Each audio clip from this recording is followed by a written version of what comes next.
the current articles, because these articles are related with the understanding and study of the previous articles. So in the scheme of these articles, earlier these two articles, which is 102 and 103, mainly section article 102 and 103 of the Evidence Act deals with the exclusion. Exclusion means जो है किसी चीज को exclude करना, खारिज करना. Exclusion of the oral evidence from the documentary evidence. So जो article 102 है और आर्टिकल 103 है वो एक्सक्लूड करते हैं ओरल एविडेंस को in order to prove any content of the documentary evidence. Means the जो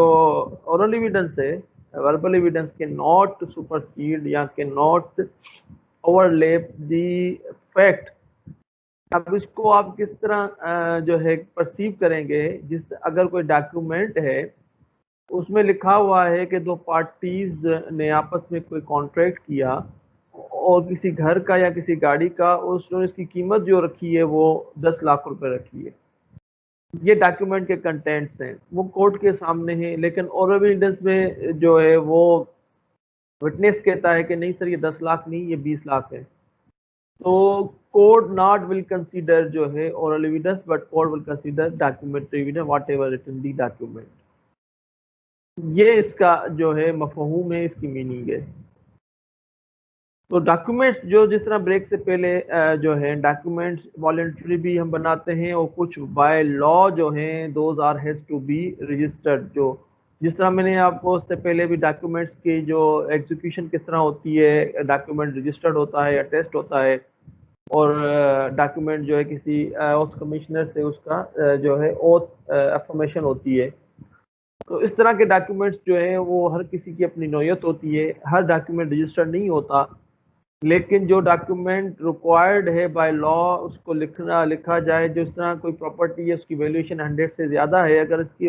डिस्पोजिशन हो रही है तो that document has to be registered. तो वो रिटन फॉर्म में ही होगा क्योंकि उसकी रजिस्ट्रेशन होगी और रजिस्ट्रेशन प्रोसेस से जाएगा. तो इसके फिर आर्टिकल 102 में दो किस्म की एक्सेप्शन है और एक्सेप्शन नंबर 1 है कि कोई पब्लिक ऑफिसर अगर कोई डॉक्यूमेंट बनाता है तो जिस कैपेसिटी में वो जो है जिस कैपेसिटी में वो अगर अपना कोई काम कर रहा है तो वो अपॉइंटमेंट जो है उस ऑफिसर की किसी रिटन जो है अपॉइंटमेंट लेटर से होती है, तो वो उसका रिटन अपॉइंटमेंट लेटर चैलेंज नहीं होगा, मतलब उसकी कैपेसिटी चैलेंज नहीं होगी. दूसरी एक्सेप्शन है कोई विल है, तो विल हमारे जो कानून में विल जो है दो किस्म की विल जो है, एक विल जो है ट्रांसफर ऑफ प्रॉपर्टी में डिफाइन है, दूसरा मोमेंट इन लॉ में. तो मोमेंट इन लॉ में जो विल है वो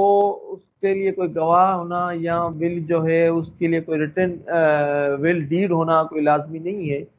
ओरल विल भी जो है अगर हम किसी के पास किसी को बता के जाएं, जो है विल में 3 पार्टियां होती हैं. विल में एग्जीक्यूटर होता है एंड लेगेसी होती है और लेगेटी होता है.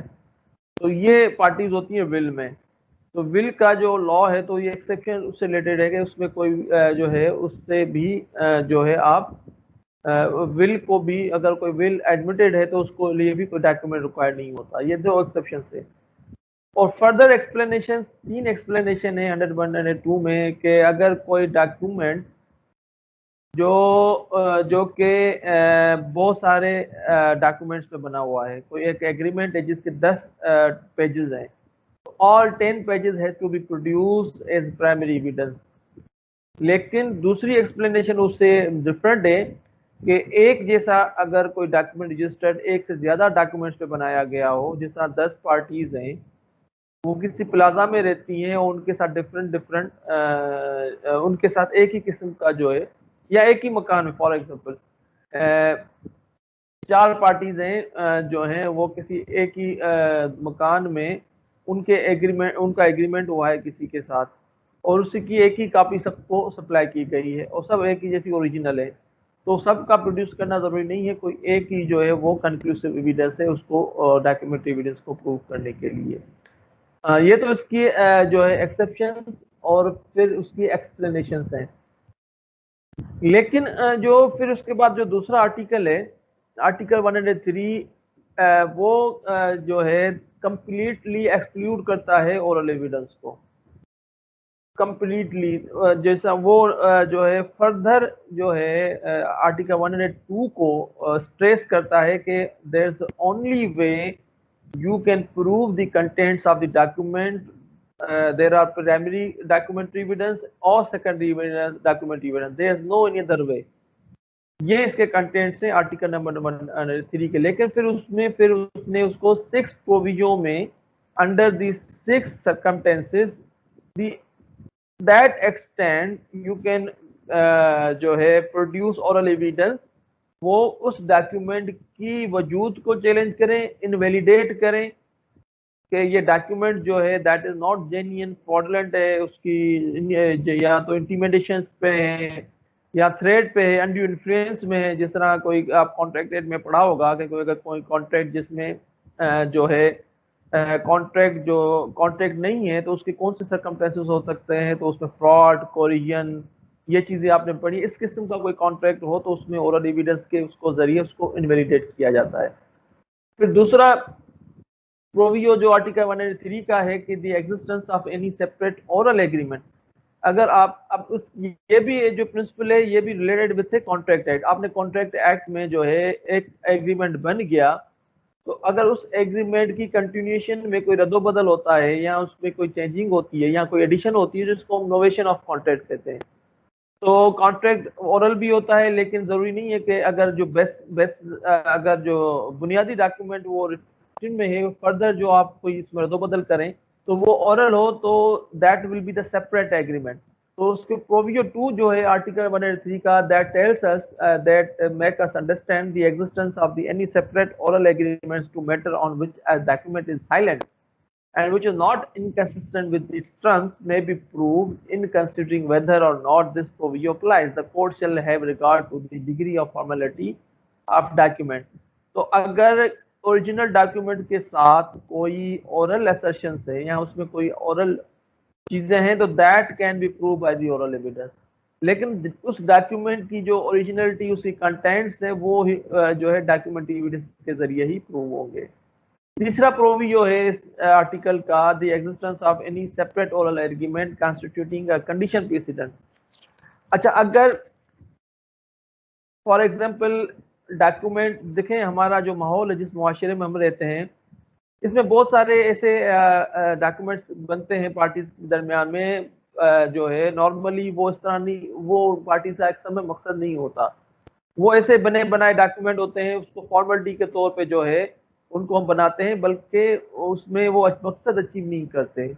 मतलब जो फ्लॉ है, जो एरर है कानून का, तो वो हर जगह पे मौजूद है। कंडीशन प्रेसिडेंट जो हम कहते हैं वो टर्म्स ऑफ कंडीशन, जिसके टर्म्स पे कोई डॉक्यूमेंट जो है जिसके वजूद में आता है।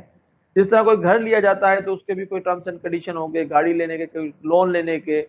या बैंक्स में आप बहुत सारे ऐसे मामला होते हैं जिसमें टर्म्स एंड कंडीशंस होते हैं जिसको हम TOR कहते हैं। और जिस तरह इस क्लास के भी टर्म्स एंड कंडीशन है जिसको SOPs कहते हैं। तो अगर कोई घर खरीदो फरोख्त हो रहा है कि भाई एक पार्टी ए जो है पार्टी बी को कोई घर बेच रही है, और घर जो है वो उसकी मालियत जो है इसकी कीमत इतनी है, लेकिन ये पैसे कब देने, कैसे देने, किसको देने, ये कंडीशंस जो है वो नहीं है, ठीक है ना, वो उसके साथ अटैच नहीं है। जो ऑब्लिगेटरी होती हैं, जो पार्टीज के ऊपर जो है उनको फॉलो करना होता है, तो उसको आप प्रूव कर सकते हैं बाय ओरल एविडेंस, ठीक है। जो नेक्स्ट प्रोवियो है, proviso 4, the existence of any separate oral agreement constituting a condition president to the attaching of any obligation under any such a contract, grant and disposition of property may be proved except in cases in which such contract, grant or disposition of property is law required by writing or has been registered according to the law in force for the time being post registration of the document. तो उस separate जो contract है, जो